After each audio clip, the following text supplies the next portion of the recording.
الحمد لله نحمده ونستعينه ونستغفره ونعوذ بالله من شرور أنفسنا ومن سيئات أعمالنا من يهد الله فلا مضل له ومن يضلل فلا هادي له ونشهد أن لا إله إلا الله وحده لا شريك له ونشهد أن سيدنا وحبيبنا ومولانا محمدا عبده ورسوله الذي أرسله بالحق بشيرا ونذيرا وداعيا إلى الله بإذنه وسراجا منيرا فقد قال الله تعالى في كلامه المجيد وفرقانه الحميد أعوذ بالله من الشيطان الرجيم بسم الله الرحمن الرحيم الحمد لله رب العالمين الرحمن الرحيم مالك يوم الدين إياك نعبد وإياك نستعين اهدنا الصراط المستقيم صراط الذين أنعمت عليهم غير المغضوب عليهم ولا الضالين آمين প্রিয় ভাইয়েরা, পর্দার আড়ালের মা এবং বোনেরা, আসসালামু আলাইকুম ওয়া রাহমাতুল্লাহি ওয়া বারাকাতুহু। আমরা আল্লাহ সুবহানাহু ওয়া তাআলার দরবারে লাখো কোটি শুকর আদায় করি যে মহান আল্লাহ তাবারক ওয়া তাআলা আমাদেরকে আজ বার্ষিক মাহফিলে আমাদেরকে উপস্থিত হওয়ার তৌফিক এনায়েত করেছেন। আমরা মুনিবের দরবারে শুকরগুজার হচ্ছি, সকলে পড়ছি আলহামদুলিল্লাহ। রব্বানা লাকাল হামদ হামদান কাসীরান তাইয়িবান মুবারাকান ফীহি ইয়া রাব্বি লাকাল হামদু কামা ইয়ানবাগি লিজালালি ওয়াজহিকা ওয়া আযীমি সুলতানিকা। আমরা আল্লাহ পাকের, আল্লাহ তাআলার, আল্লাহ সুবহানাহু ওয়া তাআলার দরবারে শুকরিয়া আদায় করে নিলাম। তিনি দয়া করে আমাদেরকে আজ এই সুন্দর মাহফিলে আসার বসার সুযোগ করে দিয়েছেন। আবারও বলি আলহামদুলিল্লাহ। প্রিয় ভাই সব, আপনারা এই মাহফিলে এসেছেন কোরআনে কারীম শোনার জন্য, ঠিক না? কোরআনে কারীম শুনতে এসেছেন এবং কোরআনে কারীমের আলোচনা বিগত 2 দিন শুনেছেন। আমি আসার আগ পর্যন্ত কোরআনে কারীমের আলোচনা শুনেছেন, কিন্তু আলোচনার কোনো শেষ নাই। আটলান্টিক মহাসাগর, প্রশান্ত মহাসাগরের জোয়ার ভাটার শেষ আছে, কিন্তু কোরআনের ব্যাখ্যার আলোচনার কোনো শেষ নাই। এটি একটি অতলান্তিক মহাসমুদ্র। কেউ তাফসির লিখে বা তাফসির করে একথা কেউ বলতে পারবে না যে কোরআনের তাফসিরের হক আমি আদায় করে দিয়েছি। আল্লাহ সুবহানাহু ওয়া তাআলা বলছেন, قُلْ لَوْ كَانَ الْبَحْرُ مِدَادًا لِكَلِمَاتِ رَبِّي لَنَفِدَ الْبَحْرُ قَبْلَ أَن تَنفَدَ كَلِمَاتُ رَبِّي وَلَوْ جِئْنَا بِمِثْلِهِ مَدَدًا।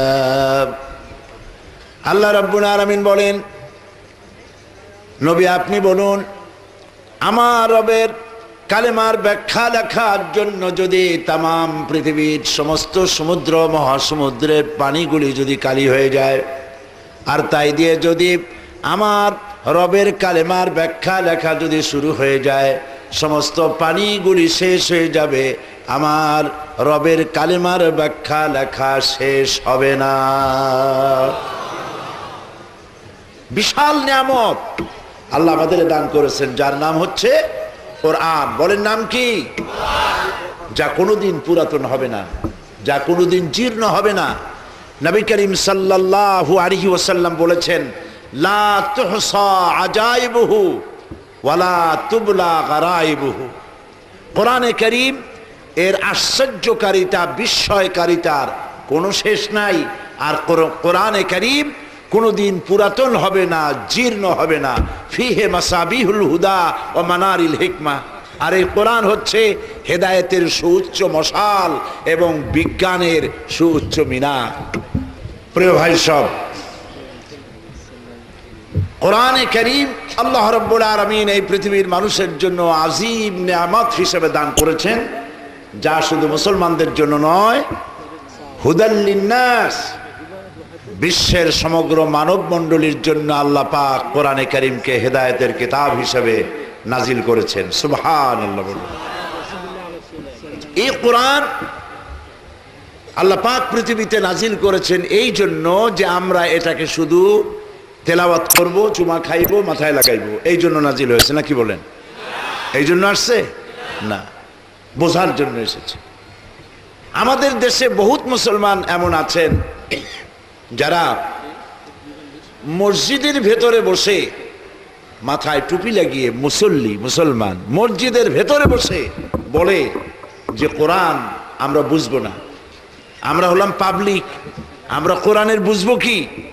কোরআন বুঝবে আলেমেরা, আমরা এটা বুঝবো না, তার থেকে মুরব্বীরা কি কয় আসুন আমরা সেটা শুনি। এটি একটি শয়তানের ওয়াসওয়াসা। বলেন এটা কি? এটি শয়তানের ওয়াসওয়াসা। আল্লাহ পাক কোরআন নাজিল করেছেন শুধুমাত্র আলেমদের জন্য। এটা কি ঠিক? কোরআন সকলের জন্য আল্লাহ পাক বোঝা কঠিন করেছেন না সহজ করেছেন? সূরা কামারের মধ্যে আল্লাহ রাব্বুল আলামিন একটি প্রশ্নের জবাব 4 বার তিনি দিয়েছেন। তিনি বলেছেন, ওয়ালাকাদ ইয়াসসারনাল কুরআনা লিযিকর ফাহাল মিন মুদ্দাকির। ওয়ালাকাদ ইয়াসসারনাল কুরআনা লিযিকর, কোরআন শরীফ বোঝার জন্য এবং মুখস্থ করার জন্য আমি আল্লাহ মানুষের কাছে সহজ করে দিয়েছি। এটা কঠিন নয়। ফাহাল মিন মুদ্দাকির, আছে কি কেউ এই কোরআন থেকে, আমার এই কথা থেকে উপদেশ গ্রহণ করার? কোরআন বোঝা সহজ, কিন্তু মসজিদের ভেতরে বসে বলা হচ্ছে কোরআন আমরা বুঝবে না। মুরব্বীরা কি কয়? মুরব্বীরা যে ঠিক কথা বলতেছে তা বোঝার জন্যই তো কোরআন দরকার, ঠিক কিনা বলেন? প্রিয় ভাই সব, নবী করিম সাল্লাল্লাহু আলাইহি ওয়াসাল্লাম বলেছেন, আমি এই কোরআনকে যখন এই কোরআন মান ক্বালা বিহি সাদাকা, এই কোরআন শরীফ থেকে যারা কথা বলবে তারাই সত্য কথা বলবে। কারণ হচ্ছে ওমান আসদাকু মিনাল্লাহি কিলা, আল্লাহর চাইতে সত্যবাদী আর কেউ হইতে পারে না। ওয়ামান আমিলা বিহি উজরা, আর এই কোরআন শরীফ যে তেলাওয়াত করবে, বুঝবে, আমল করবে, আল্লাহ পাক তাদেরকে পুরস্কৃত করবেন ফিদ দুনিয়া ওয়াল আখিরাহ। কোরআনে কারীমের নগদ নগদ পুরস্কার। যে ব্যক্তি কোরআনে কারীমকে তেলাওয়াত করবে প্রত্যেক অক্ষরে অক্ষরে 10 করে নাকি আল্লাহ রাব্বুল আলামিন আমল নামায় লিখে দিবেন। আলিফ লাম মিম একটি অক্ষর নয়, আলিফ হারফুন, লাম হারফুন, মিম হারফুন, 3টি অক্ষর কেউ তেলাওয়াত করলো 30টি নেকি সঙ্গে সঙ্গে আল্লাহ পাক আমলনামার মধ্যে লিখে দেবেন। সুবহানাল্লাহ। সুতরাং এই কোরআন আল্লাহ রাব্বুল আলামিন পৃথিবীর মানুষের বোঝার জন্য দিয়েছেন। আমরা বুঝি না, সেই জন্য আমাদের কিসমত নষ্ট হয়েছে। সূরা ফাতিহা, সূরা ফাতিহা লা সালাতা ইল্লা বিফাতিহাতিল কিতাব, সূরা ফাতিহা ছাড়া নামাজ হয় না। কেন হয় না? কারণ কি সেটা আমাদেরকে বুঝতে হবে। সূরা ফাতিহা হচ্ছে কোরআনে কারীমের মধ্যে, সূরা ফাতিহা দিয়েই কোরআন শরীফকে শুরু করা হয়েছে, যাকে বাংলায় বলা হয়, এটাকে বলা হয় প্রারম্ভিকা, যা দিয়ে ওপেন করা হয়, শুরু করা হয়।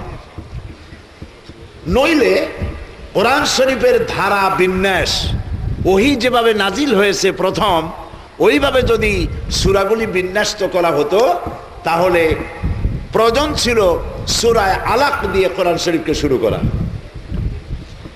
কিন্তু তা করা হয়নি।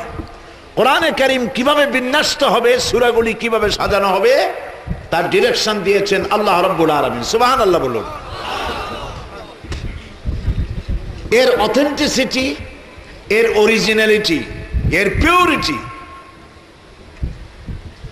এমনভাবে সংরক্ষিত হয়েছে, একটি অক্ষর এদিক ওদিক যাওয়ার কোনো সুযোগ নাই।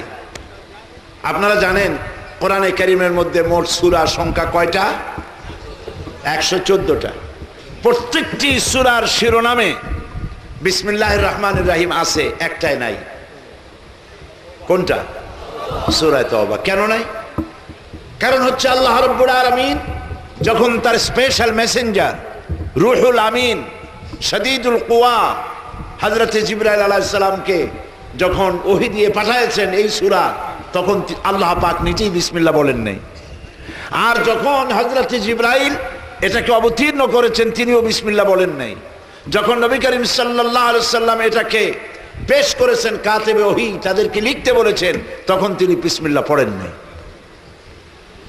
এতটা অরিজিনালিটি, অথেন্টিসিটি রক্ষা করা হয়েছে, একটি শব্দ, একটি অক্ষরের কোনো ব্যতিক্রম হয় নাই। আল্লাহ পাকের কাছ থেকে যেভাবে নাজিল হয়েছে ওইভাবে গোটা বিশ্ববাসীর কাছে মাহফুজ আছে, থাকবে ইলা ইয়াউমিল কিয়ামা। আল্লাহ রাব্বুল আলামিন বলেন, ইন্না নাহনু নাযালনা যিকরা ওয়া ইন্না লাহু লাহাফিজুন। কোরআন নাজিল করেছি আমি আল্লাহ, আর এর সংরক্ষণের দায়িত্ব আমি আল্লাহ গ্রহণ করেছি। কোরআন হেফাজতের দায়িত্ব কার? সবাই বলুন। আল্লাহ পাক হেফাজত করার দায়িত্ব নিয়েছেন। তাই সমস্ত কিতাবগুলি, সকল জাতির ধর্মীয় পুস্তকগুলি সব উল্টাপাল্টা হয়েছে, তারমিম তাহরিফ হয়েছে, পরিবর্তন হয়েছে। কোরআন শরীফের কোনো পরিবর্তন আজও হয় নাই, ভবিষ্যতে হওয়ার সম্ভাবনা আছে নাকি? ভবিষ্যতেও সম্ভাবনা নাই। কারণ হেফাজত করতেছেন কে? চিল্লায় বলুন। আল্লাহ পাক হেফাজত করছেন। মাতৃভাষা নয় অথচ মুখস্থ করেছে একটি কিতাব। এই ধরনের কোন কিতাবের নাম আপনারা জানেন? কোরআন শরীফ কোন ভাষায় বলেন? আমাদের ভাষা কি? যারা ইংল্যান্ডে বাস করে তাদের ভাষা কি?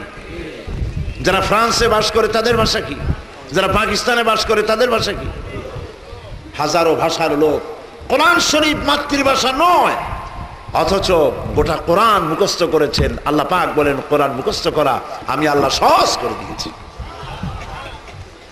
এই যে ছেলেদের মাথায়, হাফেজে কোরআনদের মাথায় পাগড়ি পরানো হলো, 8 বছর 7 বছরের বাচ্চা ছেলে মেয়ে হাফেজে কোরআন হয়েছে। আমার কাছে মনে হয়েছে যেন প্রশান্ত মহাসাগর, আটলান্টিক মহাসাগর দ্বারে দরিয়া আল্লাহ পাক ঝিনুকের মধ্যে ঢুকাই দিয়েছেন। সুবহানাল্লাহ, সুবহানাল্লাহ। সূরা ফাতিহার 7টি আয়াত যদি কেউ বোঝে, আমল করে, জাহান্নামের 7টি জাহান্নামের দরওয়াজা তার জন্য বন্ধ হয়ে যাবে। বিশাল। এটি বলা যায় অ্যাড্রেস অফ ওয়েলকাম। এটি হচ্ছে অভিনন্দন পত্র, যে অভিনন্দন পত্র প্রদান করা হচ্ছে বান্দার পক্ষ থেকে আল্লাহর দিকে। শিখাইছেন কে? আল্লাহ নিজেই। এর মধ্যে 3টি অংশ আছে। প্রথম অংশ হাদ, প্রশংসা। দ্বিতীয় অংশ পরিচিতি, এই প্রশংসাপত্র কারা পেশ করছে। তৃতীয় অংশ হচ্ছে ডিমান্ড, কি চাই, প্রশংসা করে চাও কি। সূরা ফাতিহা যদি বুঝতে পারি, আমল করতে পারি, জিন্দেগীর জান্নাতে যাওয়ার রাস্তা প্রশস্ত হয়ে যাবে। আলহামদুলিল্লাহ বলি। শুরুই হচ্ছে কি বলে? আলহামদুলিল্লাহি রাব্বিল আলামিন। পড়েন সবাই আমার সাথে, আলহামদুলিল্লাহি রাব্বিল রব্বিল আলামিন। হামদ প্রশংসা, আলিফ লাম দিয়ে, হামদের আগে আলিফ লাম বসানো হয়েছে। এই আলিফ লাম দিয়ে বোঝানো হয়েছে প্রশংসা বলতে যা কিছু বুঝায় সমস্ত প্রশংসা কার জন্য? চিল্লায় বলুন। সমস্ত প্রশংসা হচ্ছে আল্লাহর জন্য। আর প্রশংসা হয় সুন্দরের, অসুন্দরের কোনো প্রশংসা হয় না। মন্দের কোনো প্রশংসা হয় না, মন্দের হয় নিন্দা। সুন্দরের হয় প্রশংসা। আল্লাহর চাইতে সুন্দর আর কেউ না। আলহামদুলিল্লাহি রাব্বিল আলামিন। তো প্রশংসা হচ্ছে আল্লাহর জন্য। তিনি কে তাকে চেনা দরকার। এখন আল্লাহরে চিনবেন কি করে? তাকে তো দেখা যায় না। আপনারা কি দেখতে পান আল্লাহকে? কেউ কোনোদিন দেখতে পেয়েছে? মুসা আলাইহিস সালাম বলেছিলেন রব্বি আরিনি, আয় আল্লাহ আমি তোমারে দেখতে চাই, আমার রব আমি তোমারে দেখতে চাই। আল্লাহ পাক সাফ বলেছেন লান তারানি, কখনোই দেখতে পাবে না। লা তুদরিকুহুল আবসার, কোন দৃষ্টি শক্তি তার দৃষ্টি শক্তির সীমার মধ্যে আমি আল্লাহকে সীমাবদ্ধ করতে পারবে না। সুবহানাল্লাহ। তো আল্লাহরে তো দেখা যাবে না। কেমন সুন্দর তিনি, কেমন স্রষ্টা তিনি, তা বুঝবো কি করে? বোঝার জন্য আল্লাহ পাক বলছে দেখো আমাকে বোঝার জন্য আমি অনেক পথ করে রেখেছি, আমার চেনার জন্য পথ করে রেখেছি। কি পথ? আল্লাযীনা ইয়াযকুরুনাল্লাহা কিয়ামান ওয়া কুউদান ওয়া আলা জুনুবিহিম।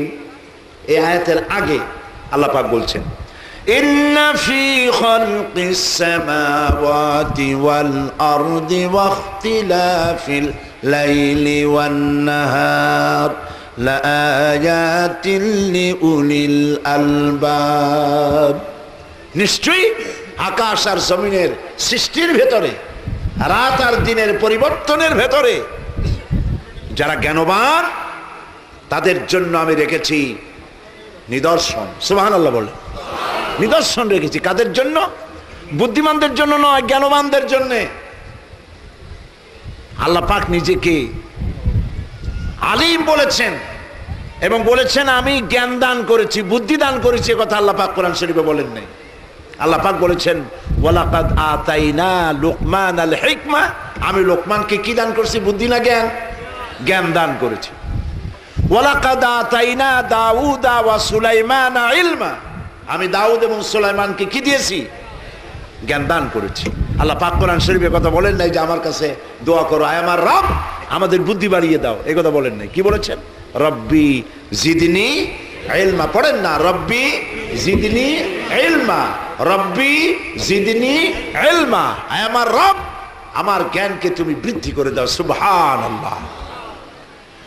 আকাশ কিভাবে সৃষ্টি হলো, জমিন কিভাবে সৃষ্টি হলো, রাত আর দিনের পরিবর্তন কি করে হয়, এগুলির মধ্যে রয়েছে জ্ঞানবানদের জন্য নিদর্শন। জ্ঞানবান কারা? এই আয়াতের ব্যাখ্যা সামনে। আল্লাযীনা ইয়াযকুরুনাল্লাহা কিয়ামান ওয়া কুউদান ওয়া আলা জুনুবিহিম। জ্ঞানবান হচ্ছে ওই সব মানুষ যারা দাঁড়ানো অবস্থায়, বসা অবস্থায়, শোয়া অবস্থায় আমার সৃষ্টি নৈপুণ্যতা নিয়ে চিন্তা করে, গবেষণা করে।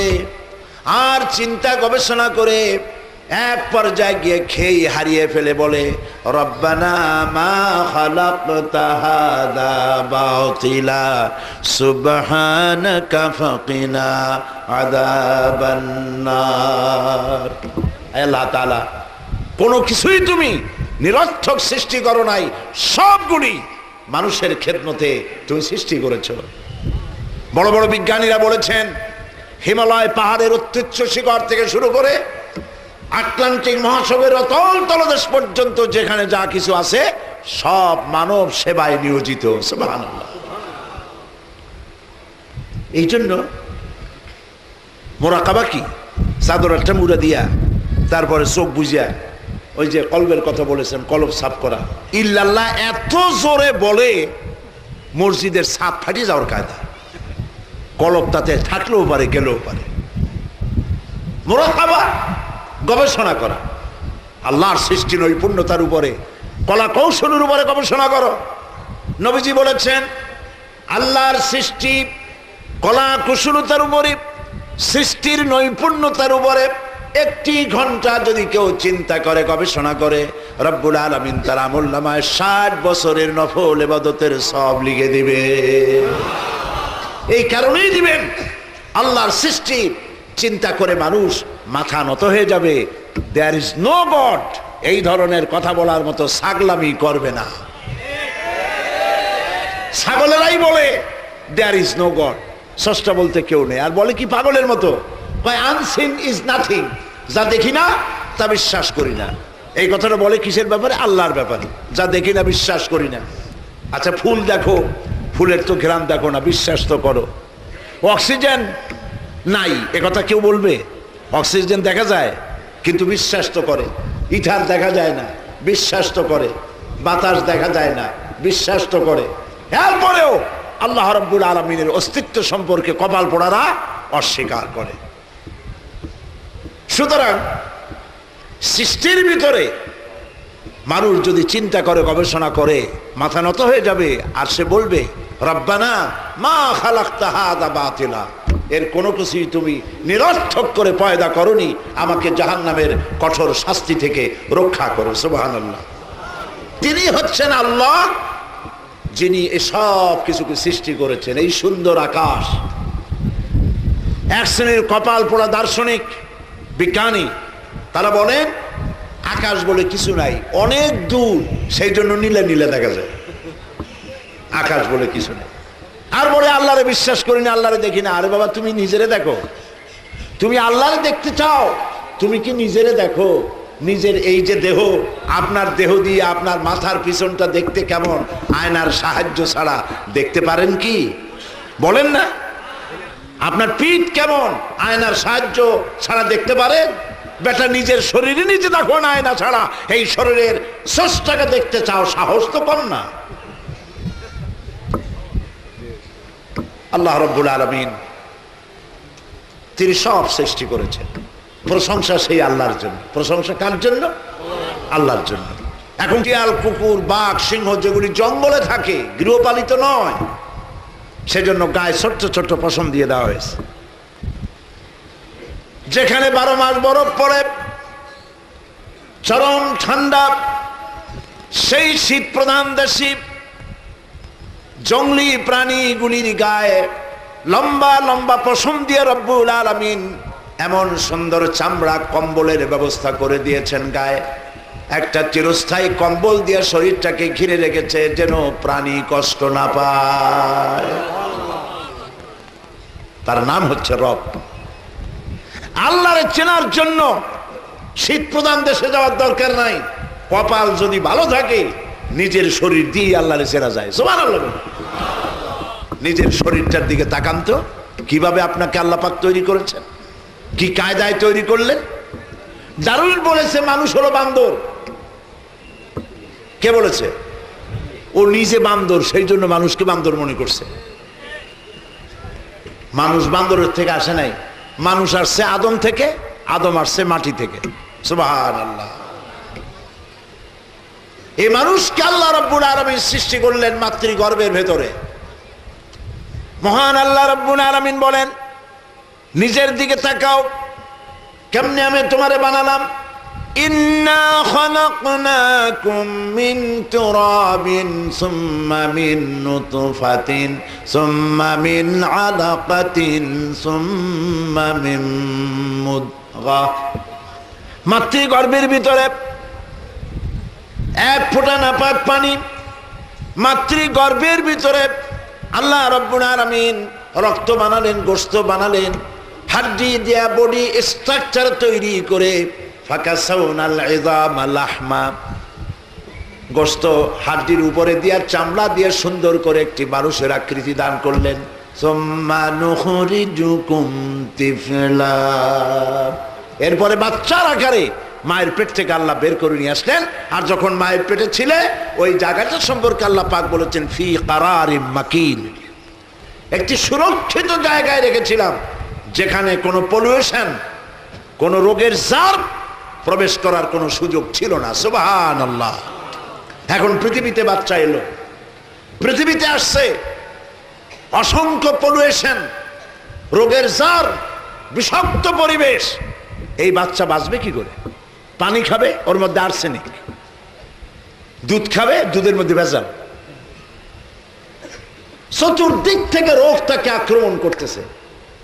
মহান আল্লাহ রাব্বুল আলামিন এই বাচ্চা যেন রোগের প্রতিষেধক তার শরীরের মধ্যে ঢুকতে পারে, রোগ যাতে তাকে আক্রমণ করতে না পারে, এই জন্য রব্বুল আলামিন তার মায়ের বুকের ভিতরে যে দুধ রেখেছেন, সেই দুধের ভিতরে শুধু দুধ নয়, পানিও রেখেছেন। মায়ের বুকে যে দুধ আল্লাহ তৈরি করেছেন, তাতে এই পরিমাণ পানি আছে যে 6 মাসের ভিতরে বাচ্চারে পানি খাওয়ানো লাগবে না।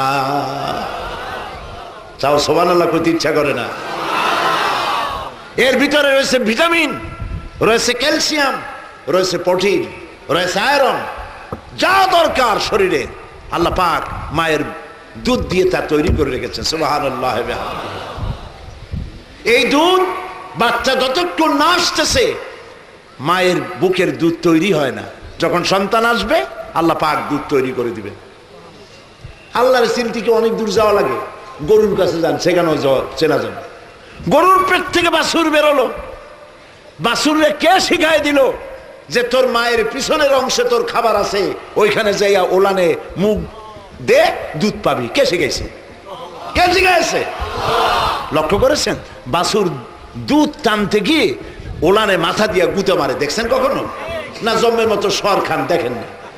দেখেন কিনা? কেন গুঁতো মারে? কে শিখাইল? এই বাছুর নতুন গাভী দুধ দিয়েছে, বাচ্চা দিয়েছে, দুধগুলি ওলানের ভিতরে জমাট আছে, দুধ বেরোচ্ছে না বলে জমাট বাঁধা দুধকে গলাবার জন্য বাছুরকে কে শিক্ষা দিল? মাথা দিয়া গুতা মার, জমাটকৃত দুধগুলো গলে গলে তোর মুখের মধ্যে যাবে। যিনি শিক্ষা দিয়েছেন তিনি রব্বুল আলামিন। সুবহানাল্লাহ বলুন। তিনি কে? রব্বুল আলামিন। তিনি হচ্ছেন রব। যালিকুমুল্লাহু রাব্বুকুম, এই হচ্ছে তোমাদের রব। সুবহানাল্লাহ ওয়া বিহামদিহি। সুন্দর করে মানুষকে তৈরি করলো। যেসব মায়েরা সন্তানকে দুধ খাওয়ায় না, তাদের ব্রেস্ট ক্যান্সার হয় মারাত্মকভাবে, যেহেতু তারা আল্লাহর সুন্নতের উল্টা করতেছে। আল্লাহ যে নিয়ম করেছেন সেই নিয়মের উল্টা করছে। প্রিয় ভাই সব, আল্লাহ পাক মানুষের এই শরীর সুন্দর করে গোছায় তৈরি করলেন, পা থেকে মাথা পর্যন্ত। লক্ষ্য করুন, মানুষেরা যা খায় এই খাবারগুলি, এ দিয়ে রক্ত তৈরি হয়, পেশাব তৈরি হয়। এই রক্তগুলি গোটা বডির মধ্যে ছড়িয়ে দেওয়ার জন্য নার্ভ সিস্টেম আল্লাহ তৈরি করেছেন, পা থেকে শুরু করে মাথা পর্যন্ত। নার্ভ, রগ, এই রগগুলি, একটি মানুষের শরীরের সমস্ত রগ যদি একটা একটা করে ছেঁড়া যায়, বের করা যায়, আর তার যদি পাশাপাশি সাজানো যায়, তাহলে একটা মানুষের রগগুলি সাজায় রাখতে 3 একর জায়গা লাগবে। আর যদি একটা একটা করে ঘিরে দেয়, গোটা পৃথিবী একবার প্রদক্ষিণ করে আসা যাবে। এই রগের মধ্য দিয়ে রক্তগুলিকে ছড়িয়ে দেওয়ার ব্যবস্থা করা আছে, শরীরটাকে উষ্ণ রাখার জন্য, গরম রাখার জন্য, আর রক্তগুলিকে সারা শরীরে ছড়িয়ে দিয়েই গরম রাখার জন্য শরীরের ভিতরে দরকার একটা জেনারেটরের। আল্লাহ পাক প্রত্যেকটি মানুষের দেহে একটি করে জেনারেটর সেট করে দিয়েছেন। বলতে পারবেন সেই জেনারেটরের নাম কি? হার্ট। বলেন সেটার নাম কি? চিকিৎসা বিজ্ঞানীরা বলেছেন সব বুঝি, হিউম্যান বডি এর কোথায় কি আছে না আছে সব বুঝি, কিন্তু মানুষের হার্ট, এই যে সম্প্রসারণ সংকোচন, সিস্টোলিক অ্যান্ড ডায়াস্টোলিক, এইভাবে হচ্ছে। এটা কেন হয় বিজ্ঞানীরা আজও তা উদ্ঘাটন করতে পারে নাই, পারবেও না। এটা কে চালাচ্ছেন? এভাবে হচ্ছে। এভাবে হয়ে যখন এটা আটকে গেল, আর যদি না ছাড়ে, ওইটার নাম হার্ট অ্যাটাক। অসংখ্য রগ রেশা দিয়ে শরীরটাকে অনুভূতি শক্তি আল্লাহ সৃষ্টি করেছেন, সেন্স। চামড়ার মধ্যে অনুভূতি, সেন্স, রক্তের কারণে, রগের কারণে, যার কারণে পায়ের তলায় কাঁটা ফুটলে মাথায় টের পায়, মাথার চুলে চাম দিলে পায়ে টের পায়, কিন্তু পায়ে যদি লোহা ঢোকে মাথায়